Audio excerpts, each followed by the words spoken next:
Bonjour, merci d'écouter cette petite vidéo sur le challenge de la peur du changement. La peur du changement. Amis entrepreneurs, est-ce que votre entreprise est prisonnière de ses vieilles habitudes? Voilà, alors je vais essayer de faire très très court, trois petites minutes là-dessus, pour évoquer quelques éléments que moi je vois en fait tous les jours depuis la création de Finilis que j'ai fait en 2009.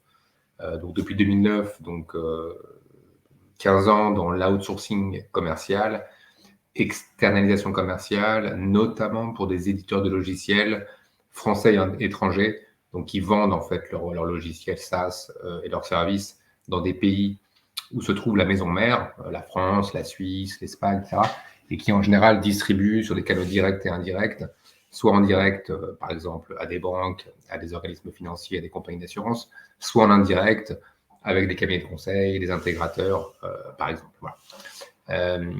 Sur ce que j'ai vu, il y a 2 ans, j'ai ouvert aussi une entité de conseil. Donc, on coach, on accompagne en fait les directions commerciales dans leurs problématiques de quotidien. On aide leurs commerciaux sur leurs challenges principaux. Qu'est-ce qu'on a vu comme gros challenge là en 2023 et donc en 2024? Il y en a deux. En fait, il y a l'interne et il y a l'externe. C'est assez nouveau parce qu'avant, même avant la Covid et je dirais depuis quelques années, on voyait simplement l'externe. Finalement, si l'interne est bien géré, le CEO, le fondateur, il a mis quelques managers de bon niveau dans les différents silos, le product, le sales, la finance. Et globalement, s'il a des bons managers, ça se passe bien, il peut se préoccuper de son produit et de l'externe, de sa communication à l'extérieur. Donc à la rigueur, il peut travailler son marketing, il peut travailler sa communication, rappeler ses clients. Voilà, l'externe était le challenge principal du CEO. Aujourd'hui, c'est pas suffisant. Aujourd'hui, il y a l'externe et l'interne. Pourquoi? Parce que l'externe, aujourd'hui, il n'y a plus aucun client, il n'y a plus aucun partenaire qui souhaite juste voir un CEO faire un one-man show. Le one-man show, c'est terminé. Ça marche plus. Ça marche plus. Voilà, on pourra en reparler si vous voulez. Je vous donnerai quelques exemples.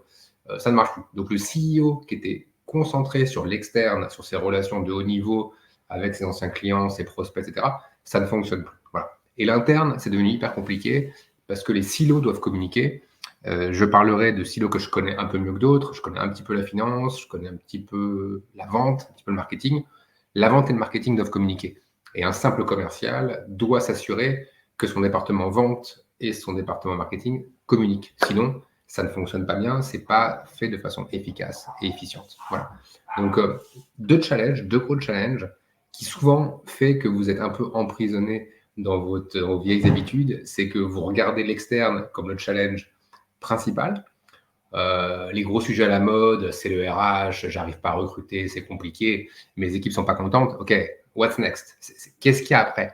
C'est bien beau tout ça, c'est un constat, mais qu'est-ce que vous faites concrètement au jour le jour pour que vos équipes en silo aujourd'hui communiquent entre elles? Est-ce que vous croyez qu'un petit call bi-hebdomadaire ou un call toutes les 2 semaines, ça suffit entre votre direction commerciale et votre direction de marketing? D'autant plus que parfois, elles sont dans différents pays. Est-ce que vous croyez que c'est suffisant? Est-ce que vous pensez que vos équipes opérationnelles, quand vous descendez l'organigramme, est-ce que vous pensez que ça fonctionne? Voilà, demandez-leur, vous verrez, ça ne fonctionne pas. Voilà. Donc, gros challenge sur l'externe, parce qu'il ne s'agit plus d'aller tout seul, parce qu'on aime bien parler, on aime bien pitcher, d'aller tout seul avec son petit laptop, faire une belle démo, c'est terminé. Et l'interne est devenu un challenge énormissime, puisqu'il faut que les silos puissent travailler, puissent produire dans leur propre silo les livrables, et il faut qu'ils puissent communiquer entre eux. Donc c'est la communication intra-silo. Donc le CEO doit s'assurer que ces départements communiquent bien les uns avec les autres pour rendre des comptes à un niveau individuel. Voilà. J'espère que cette petite vidéo de 5 minutes vous a intéressé et je vous dis à très bientôt. N'hésitez pas à me contacter si vous le souhaitez pour en discuter, soit via mon site web finalis.com, finaliscoaching.com, voilà, soit via LinkedIn. Voilà. À très bientôt. Au revoir.